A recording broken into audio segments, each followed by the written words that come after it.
몇 년 전 한여름밤, 친구 5명인 수진, 민호, 지영, 현석, 그리고 나는 산속 깊은 곳에 위치한 오래된 숲으로 캠핑을 떠났다. 그곳은 예로부터 귀신이 자주 나오는 곳으로 유명했지만 우리는 모험심에 불타 두려움을 무시하기로 했다. 첫날 밤, 우리는 모닥불을 피워놓고 둘러앉아 고기를 구워 먹으며 술을 한 잔씩 나누기 시작했다. 숲의 공기는 차분하고 고요했으며 울창한 나무들 사이로 부엉이 우는 소리만이 들려왔다. 우리는 각자 알고 있는 무서운 이야기들을 나누면서 밤을 즐겼다. 시간이 한참 지나자 자정이 넘었고 우리는 각자 텐트로 들어가 잠자리에 들었다. 그런데 한밤중 갑자기 민호가 비명을 지르며 밖으로 뛰쳐나왔다. 놀란 우리는 급히 텐트 밖으로 나와 무슨 일이냐고 물었다. 민호는 숨을 헐떡이며 말했다. 누군가 내 텐트를 계속 긁고 있었어. 처음엔 바람소리인 줄 알았는데 계속해서 더 강해지는 거야. 창문을 열어봤더니 아무것도 없었어. 료소 없는 민호를 진정시키고 우리는 모두 손전등을 들고 주변을 둘러보기로 했다. 숲은 너무도 조용했으며 그 누구도 그 무엇도 보이지 않았다. 소름이 끼쳤지만 우리는 큰일이 아닐 거라며 돌아가 잠을 청했다. 다음날 아침 우리는 이상한 장면을 맞이했다. 캠핑장에서 몇 미터 떨어진 곳에 작은 폐가 하나 있었는데 우리는 전혀 이곳에 그런 집이 있는지 알지 못했다. 궁금함을 참지 못한 우리는 그 집을 탐험하기로 했다. 집은 매우 낡았고 오랜 세월 사람이 살지 않은 듯 보였다. 문을 열자 삐걱거리는 소리와 함께 오싹한 바람이 우리를 맞았다. 우리는 조심스럽게 집 안으로 들어갔다. 집 안은 먼지와 거미줄로 가득했으며 이상한 냄새가 났다. 그런데 집 벽에는 오래된 가족 사진이 걸려 있었고 우리는 한 사진 속의 여자가 민호의 어제 본 무서운 장면과 무관하지 않을 거란 생각을 했다. 그날 이후 우리는 캠핑을 무사히 마치고 집으로 돌아갔지만 그 사건은 우리의 마음속에 깊이 자리 잡았다. 몇 주 후 우리는 그 집에 대한 자료를 찾아보았는데 놀랍게도 그곳은 몇십 년 전 불의의 화재로 한 가족이 전원 사망한 장소라는 사실을 알게 되었다. 우리는 이 이야기를 다른 사람들에게 전하며 그 집에 다시는 가지 않기로 다짐했다. 그리고 매년 우리는 이 이야기를 꺼내며 그날의 오싹한 경험을 되새기곤 한다. 두 번째 이야기 한국 인터넷 커뮤니티에는 다양한 공포, 썰들이 전해져 오곤 합니다. 이 중 하나의 긴 이야기를 만들어 보겠습니다. 주의하세요. 무서울 수 있습니다. 내 이름은 민수, 대학교 3학년 여름방학 때의 일이다. 그해 여름은 유난히 더웠다. 나는 친구들과 함께 강원도로 여행을 가게 되었다. 산과 바다가 어우러진 곳에 위치한 작은 펜션을 예약했고 그곳에서 우리는 며칠 동안 머무를 계획이었다. 펜션에 도착했을 때 우리는 자연의 아름다움에 감탄하며 주변을 둘러보았다. 그러나 묘하게도 펜션 주변은 사람의 흔적이 거의 없었다.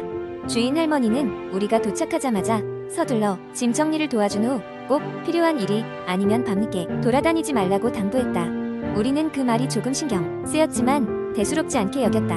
첫날 밤 우리 5명은 함께 모여 술을 마시며 즐거운 시간을 보냈다. 하지만 시간이 흐르면서 모두 피곤해졌고 하나둘씩 잠이 들었다. 나는 잠이 쉽게 오지 않아 혼자 거실에 남아 TV를 보고 있었다. 그러던 중 창문 너머로 무언가 움직이는 그림자가 눈에 들어왔다. 순간 온몸에 소름이 돋았다. 뭐지? 동물인가? 나는 조심스럽게 창문에 다가갔다. 바깥은 칠흑같이 어두웠고 아무것도 보이지 않았다.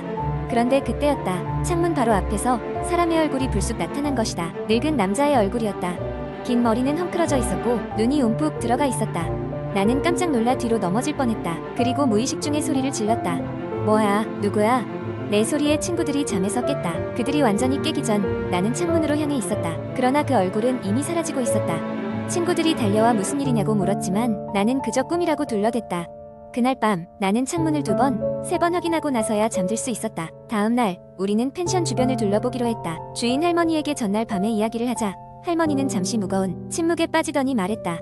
이곳은 예전부터 이상한 소문이 많았어요. 한 10년 전쯤인가 여기 어디쯤에서 살았던 어떤 노인이 실종된 후로 그분의 혼이 가끔 나타난다고들 하죠. 우리는 잠시 할 말을 잃었다.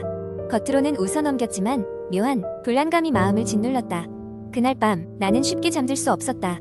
그래서 혼자 밖으로 나가 술을 사러 근처 편의점까지 가기로 했다. 펜션에서 조금 떨어진 곳에 있는 작은 마을로 향하는 길, 문득 어제 봤던 그 얼굴이 생각났다. 그리고 그것은 단순한 노인의 얼굴이 아니었다는 것을 나는 깨달았다. 그것은 너무나도 도깨비 같은 얼굴이었다. 편의점에 가는 동안 계속해서 누군가의 시선이 느껴졌다. 숲속에서는 바람소리 외에도 알 수 없는 속삭임이 자꾸만 들렸다. 편의점에서 돌아오는 길, 나는 발걸음을 재촉했다. 그런데 길 한가운데에 누군가 서 있었다. 그 노인이었다. 그는 나를 빤히 쳐다보며 서 있었다. 하지만 그의 몸이 서서히 흐려지더니 곧 사라지고 말았다. 두려움에 얼어붙은 나는 시간 가는 줄도 모르고 한참 동안 그 자리에 서 있었다. 그리고 어느 순간 바람과 함께 그의 목소리가 들렸다. 돌아가지 마라. 돌아가지 말고 여기 남아라. 나는 혼비백산하여 펜션으로 뛰어 돌아갔다. 친구들에게 이 사실을 말하기로 마음먹었지만 결국 내 자신도 스스로를 믿을 수가 없었기에 그만두고 말았다.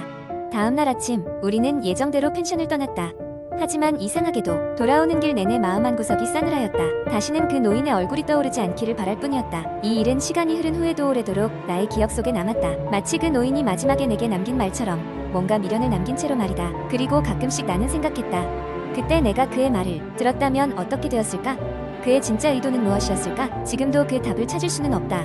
하지만 한 가지는 확실하다. 그 노인의 얼굴은 결코 내 기억에서 사라지지 않을 것이다. 세 번째 이야기. 지은이는 어느 여름밤 친구들과 함께 강원도의 하늘단 산장을 방문하기로 했다. 대학 시절부터 방학이 되면 친구들과 같이 여행을 다녔는데 이번에는 도시를 벗어나 조용하고 한적한 곳에서 며칠 쉬기로 한 것이다. 산장은 인터넷에서 발견한 곳인데 저렴하고 경치가 아름다워 보였다. 다만 유일한 단점은 접근성이 좋지 않다는 것뿐이었다.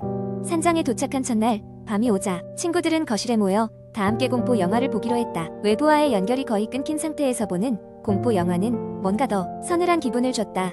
영화가 끝나고 한 친구가 말했다. 이왕 이렇게 된 거 실제로 무서운 이야기를 해볼까? 먼저 입을 뗀 것은 수지였다. 그녀는 항상 관심을 끄는 이야기꾼이었다. 내가 어릴 때 정말 이상한 경험을 한 적이 있어. 그게 꿈이었을지도 모르는데 늘 생생하게 기억이 나. 우리 집에 이상한 존재가 나타났었거든. 수지는 집 근처 산속에서 인형을 주었는데 그 이후로 집안에서 이상한 일이 일어났다고 했다. 밤마다 물건이 다른 곳으로 이동해 있거나 아무도 밟지 않았던 나무바닥에서 발소리가 들린다는 것이다. 부모님은 처음에는 수지의 장난으로 여겼지만 어느 날 밤 그들도 그 소리를 듣고 쏘스라치게 놀랐다고 한다. 결국 인형을 다시 산에 버리고 나서야 모든 것이 정상으로 돌아왔다고 했다. 수지의 이야기가 끝나자 모두가 소름이 돋았다. 그때 창문 밖에서 이상한 기척이 느껴졌다. 너무 고요했기 때문에 작은 소리도 크게 들렸기 때문이었다. 모두가 서로를 쳐다보며 주위를 둘러봤지만 아무것도 보이지 않았다. 그러다 갑자기 정전이 되었다. 어두운 방 안에서 친구들은 당황한 채 핸드폰을 켜서 주위를 밝혔다.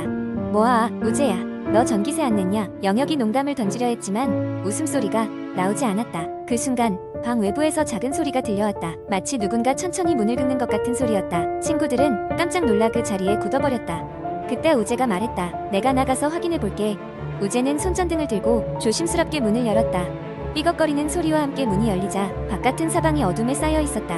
아무도 없었다. 그러나 바로 그때 뒤에서 비명을 지르는 소리가 들렸다. 모두가 놀라 뒤를 돌아보니 수지의 얼굴이 창백해져 있었다. 저기 창문 밖에 누군가 있어. 모두가 한 번에 창문 쪽을 바라보았다. 확실히 형체 같은 것이 창문 밖에 서서 그들을 보고 있는 듯했다. 이내 모습을 감추었지만 친구들은 공포에 질려 꼼짝도 하지 못했다. 우재가 밖으로 나가서 더 살펴보자고 제안했지만 친구들은 반대했다. 이런 날 농담은 금물이야. 영혁이 단호하게 말했다. 그럼에도 불구하고 우재는 직접 확인해야겠다고 생각했다. 그렇다면 문 옆에 있는 창문부터 우선적으로 보자. 우재는 친구들 본체만 채방문을 열고 바깥을 확인하기로 했다. 같이 나간 친구는 동상이 돼가는 기분이었다. 그러나 아무 일도 없었다. 조용한 숲이 그들을 맞이할 뿐이었다. 그들은 긴장을 풀고 안도감을 느끼려 할 때 문득 등 뒤에서 차가운 바람이 느껴졌다. 여기 문이 열려 있었던가? 우재는 문을 다시 확인했다. 하지만 그 순간 방에서 비명 소리가 들렸다. 놀란 우재와 친구는 재빨리 방으로 뛰어들어갔다. 그곳에는 모든 창문이 활짝 열려 있었고 불 꺼진 모니터에서 흐릿한 빛만이 흘러나오고 있었다. 방의 중심에는 왠지 모를 차가운 느낌만이 감돌았다. 밤은 깊어가고 친구들은 매 순간이 무섭고 긴박한 마음이었다. 그들은 새벽까지 잠들지 못한 채 방의 구석구석을 수색하고 있었지만 이상한 흔적은 어디에도 없었다. 그저 밤을 꼬박 새우며 불안한 마음을 서로 나눌 뿐이었다. 시간이 지나 새벽이 되어서야 친구들은 어느 정도 안정된 마음으로 잠에 들 수 있었다. 그러나 그날 밤의 경험은 누구도 쉽게 잊을 수 없었다. 산장을 떠나온 뒤로도 친구들은 다시는 그 일에 대해 이야기하지 않았다. 다만 수지는 그날 이후로 다시는 낯선 곳에서 무언가를 가져오지 않기로 굳게 다짐했다. 친구들은 모두 각자의 일상으로 돌아왔지만 산장에서의 그날 밤 이야기는 여전히 마음 깊숙이 남아 두려움과 긴 울림으로 남아있었다. 그렇게 그날 밤의 공포 썰은 친구들의 기억 속에 생생히 남아 두고두고 그들을 아찔하게 하였다. 혹시 이 이야기도 여러분이 어딘가에서 들었던 소름 끼치는 이야기 중 하나가 아닐까 하고 다시 곱씹어보게 될지도 모른다. 여전히 산장에서는 그날의 기묘한 기운이 흐르고 있을지도 모르니 당신이 그곳을 방문하게 된다면 조심해야 할 것이다.